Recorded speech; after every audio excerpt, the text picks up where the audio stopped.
Welcome to my modern coaching, the modern coaching center. I'm Ashok Chatterjee, Ashok sir. Now I'm giving you some idea about the consignment of financial accounting semester, become semester 4.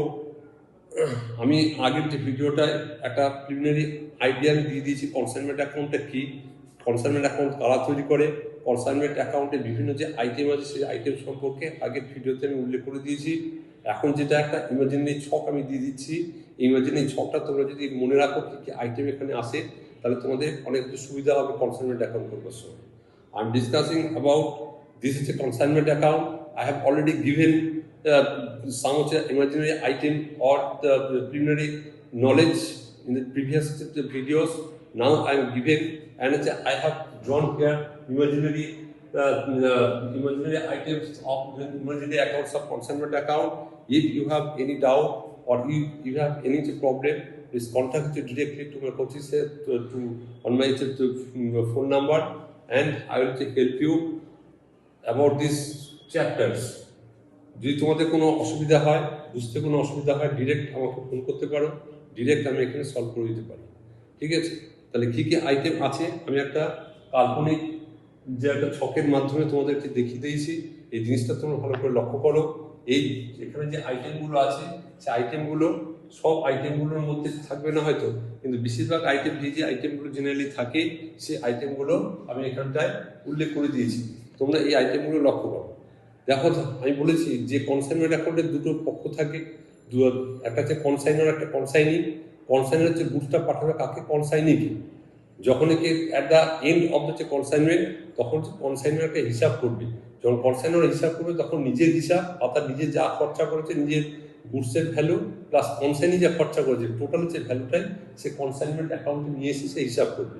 এটা কি বলা হচ্ছে consignment account. Now I am discussing about the English language. So when any goods sent by a consignor, we have already discussed there are two parties are involved in this consignment business. So one party is called the consignor who send goods to other places or in distant places, or another person who is treated as the agent who sells goods to other places. So in this consignment account, both the expenses and incomes are recorded. This accounts prepared by consignor.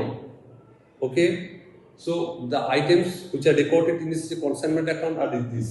When goods sent to a consignee by a consignor, it may be loading, unload, other loading charge, loading, or ordinary cost. When the goods sent, যখন এই গুডসটা পাঠাবে, এই গুডসটা হচ্ছে load করে অর্থাৎ invoice প্রাইসও পাঠাতে পারে বা ইস্যু সিম্পল প্রাইসও পাঠাতে পারে। তাহলে এখানে যখন গুডসটা পাঠাচ্ছি তখন এখানটা লিখব consignment account debit to goods centre consignment. ঠিক আছে, এই এখন আইটেমটা বসিয়ে দেবো। তারপর দেখো যে যা যা এক্সপেন্স কনসাইনর যখন গুডসটা পাঠাচ্ছে তখন তার কিছু কিছু খরচা করতে হয়, সেই খরচা করার জন্য হবে consignment account debit to bank account. That is when consignor send goods to a consignee. At that time some expenses paid by consignor and total expenses which are paid by the consignor, these are the expenses treated as non-recurring expenses. These expenses are required for calculating unsold stock. Okay, যখন এই expenses গুলি pay করবে কনসাইনর, এই তখন লিখতে হবে to bank account, অর্থাৎ consignment account to bank account. Which items should be recorded in this, which item or which expenses generally paid by consignor at the time of sending the goods. That means the freight and insurance, transport charges, coolie charges, landing, loading and unloading charges, packaging expenses, export duty, carriage inward, etc.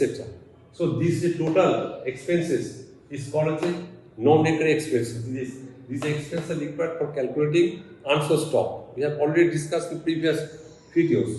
Now, expenses paid by consignee. When any expense paid by consignee, that is consignment account debit to consignee's personal account. So this is the items are called go down rate, selling expenses, advertising charges, etc.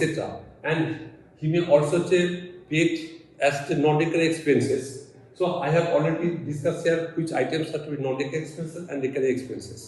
তাহলে আমি দুবার করে লিখছি না, যে কোনগুলো item recurring expenses, কোনগুলো item নন recurring expenses, সেগুলো আমি আগের ভিডিওতে বলে দিয়েছি। কনসাইনি যখন পে করবে তখন বেশিরভাগটাই রেকারিং এক্সপেন্সেস, কিন্তু এটা আনসোল স্টক ভ্যালুয়েশন করবার সময় দরকার হবে না।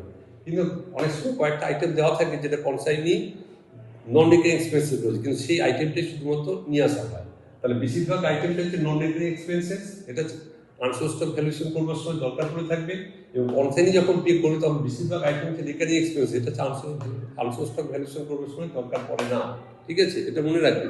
তাহলে এই আইটেমগুলো সাধারণত কনসাইনমেন্ট অর্থাৎ কনসাইনর করে তখন তো ব্যাংকের আন্ডারে লিখবে, আর কনসাইনি যেটা করে বাই হচ্ছে কনসাইনিস পার্সোনাল অ্যাকাউন্ট আন্ডারে লিখবে। নেক্সট হচ্ছে সেল প্রসেস। যখন কনসাইনি সেল, সেটা কে করবে? কারণ কনসাইনিকে এজেন্টের মাধ্যমে করতে হচ্ছে, তাহলে অর্থাৎ কনসাইনর এজেন্টের মাধ্যমে করছে, এজেন্টটাই হচ্ছে কনসাইনি। ঠিক আছে, কনসাইনির নাম দেওয়া থাকলে কনসাইনির নাম লিখবে, যদি এজেন্ট বলা থাকে তাহলে বাই এজেন্টস অ্যাকাউন্ট লিখবে। ঠিক আছে, তাহলে বাই হচ্ছে কনসাইনিস পার্সোনাল অ্যাকাউন্ট, যদি পার্সোনাল অ্যাকাউন্ট উল্লেখ থাকে, যদি Y company Y X Y কে পাঠাচ্ছে, এক্স হচ্ছে কনসাইনার, ওয়াই হচ্ছে কনসাইনি, তখন তো by Y's account, Y's personal account. Okay, next হচ্ছে তাহলে টোটাল যে sale proceed, that is cash sale and credit sale, total sales হচ্ছে recorded credit sale of consignment account. ঠিক আছে, by consignee's personal account and abnormal in case any abnormal loss when sending goods to a consignee, these items other these amounts are should be calculated, and then these items should be placed credit side of consignment account. অর্থাৎ এই loss in ট্রানজাকশনটা তোমাদের calculation করতে হবে, calculation করে তারপরে যে অ্যামাউন্টটা হবে টোটাল যে কস্ট প্রাইস প্লাস নন রেকারিং এক্সপেন্সেস এগুলোকে অ্যাড করে টোটাল অ্যাবনর্মাল লসের যে পোর্শনটা সেটাকে বার করে অ্যামাউন্টটা ওয়ার্কিংয়ে বার করে এখানটায় বসে দিতে হবে।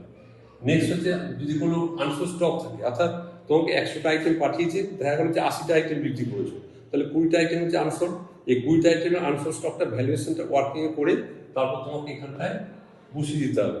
তাহলে এটাকে বলছি আমরা আনসোল অর্থাৎ কনসাইনমেন্ট স্টক আর আনসোল স্টক। ঠিক আছে, যদি এটা হচ্ছে ইনভয়েস প্রাইসে পাঠানো হয়ে থাকে তাহলে তোমাকে ইনভয়েস প্রাইসটাকে আনলোডিং করতে হবে। আনলোডিং করবার জন্য বাই স্টক রিজার্ভ এটা হচ্ছে আনলোডিং চার্জেস করতে হবে। Now I'm discussing with the English language. When any abnormal loss for the sending the goods at the time of sending the goods, then you have to calculate the actual value of the abnormal loss, that is cost of goods plus the non-recurring expenses, and you will get the portions of abnormal loss. Then this is a portion that is this amount should be placed credit side of consignment account, and then it's a consignment stock account. Then when suppose it's a goods sent to consignor 100 items or 100 units, then the consignee sold 80 units, that is 20 units is called as unsold. Then you have to calculate the actual amount of or the actual value of 20 items, that is the cost of 20 items and it's a non-recurring expenses of the unsold goods portion. Then you have to find the actual unsold stock. And then if the goods are sent to a consignee which is invoice prices, then you have to unload. This is the invoice prices. Then you will rate right here by other stock reserve account, that is unloading. This is called as a consignment account, and these items should be recorded in these items. You should remember or you should memorize these items. That's the future generally taken in this accounts. ঠিক আছে, তোমাদের একটা মনে রাখতে হবে কোন কোন আইটেমগুলো আছে, এই আইটেমগুলো মনে রাখলে পরে তুমি সহজেই কনসাইনমেন্ট অ্যাকাউন্ট করে দিতে পারবে বলে আমার মনে হয়। দেখো যদি ক্রেডিট সেটটা বেশি হয় তাহলে ক্রেডিট সেটটাকে আগে যোগ করবো, যোগ করে আমি ডেবিট সেটে নিয়ে এসে জেনারেলি ব্যালেন্স করে যেটা পাবো এই আইটেমটাকে পাবো হচ্ছে প্রফিট অ্যান্ড অর্থাৎ কনসাইনমেন্ট প্রফিট, এটাকে পাবো আমরা কনসাইনমেন্ট প্রফিট। আর যদি এই পাশটা বেশি হয় তাহলে এই পাশটা আমি যোগ করে এই পাশে নিয়ে নেবো, তখন এটাকে বলবো আমরা কনসাইনমেন্ট লস। এইভাবে তোমার যে কনসাইনমেন্ট অ্যাকাউন্ট তৈরি করতে হয়।